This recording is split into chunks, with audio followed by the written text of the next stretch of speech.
कलयुग के बाद क्या आएगा और उस युग में क्या होगा मनुष्य का हाल। हिंदू धर्म में समय कालखंड को 4 भागों में बांटा गया है।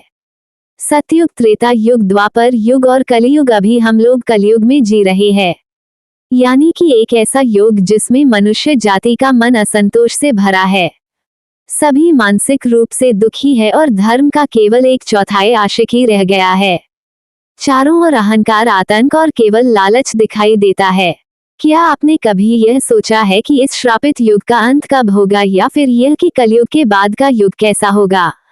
अगर आप यह नहीं जानते तो आइए हम आपको आज की इस वीडियो के माध्यम से बताते हैं कलयुग के बाद युग कैसा होगा।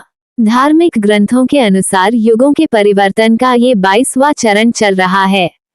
भगवत गीता में भी इस बात का वर्णन किया गया है। गीता के अनुसार परिवर्तन ही सृष्टि का नियम है। जैसे आत्मा एक शरीर को छोड़कर दूसरा शरीर धारण करती है, कलयुग के बाद क्या आएगा? दिन के बाद रात होती है, जैसे ऋतु भी अपने निश्चित समय के साथ परिवर्तित होती है, ठीक उसी प्रकार कलयुग के बाद सतयुग का आना भी अटल सत्य है। ग्रंथों में कलयुग से जुड़ी एक कथा का वर्णन मिलता है, जिसके अनुसार एक दिन किसी ने भगवान विष्णु से पूछा, प्रभु अभी ये द्वापर युग चल रहा है और कालखंड के चक्कर के अनुसार इसके बाद कलयुग आने वाला है, लेकिन मनुष्य उस युग को पहचाने का कैसे? तब विष्णु जी कहते हैं, जब दुनिया में पाप बढ़ जाएगा तब समझ लेना कि कलयुग शुरू हो चुका है। कलयुग के अंत में मनुष्य की आयु कितना होगा? कलयुग के अंत में मनुष्य की आयु केवल 12 वर्ष ही रह जाएगी। लोग धन के लालच में किसी की हत्या करने से भी पीछे नहीं हटेंगे।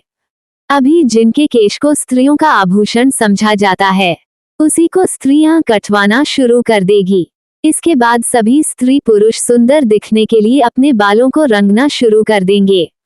उसके बाद जब हर घर में कलेश होने लगेगा, पुत्र पिता को मारने लगेगा, तब विष्णु महेश एक हो जाएंगे और कलयुग का अंत कर देंगे और एक नए युग की शुरुआत होगी।